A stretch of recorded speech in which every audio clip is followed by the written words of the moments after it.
Μα κοίτα αιτήσεις, ενούλες λάθος ρε Μάρο. Εντάξει ρε Σπύρο μου, χαρά στο πράμα. Σύρτες του καλά του Ιτανοί, εμείς να τους πούμε ότι επέψαμε το στο λογιστήριο και που και αμέσως δεν ξέρουμε τι γίνεται. Σωστά. Άστε σε συμπληρώνα σωστά. Μα sorry. Ναι.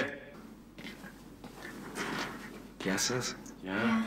Είμαι ο Ηλιάς Νικολάου και είμαι δάσκαλος στα ολοήμερα. Να ζήσεις και που μας να που θέλεις. Απλά ήρθα να δω πότε να μου πούν τα λεφτά για τους μήνες που δουλέψαμε. Δεν κατάλαβα. Να καθυστερήσουν λίγες μέρες, δεν είναι με το ύφος. Δεν κατάλαβα που το πάρεις.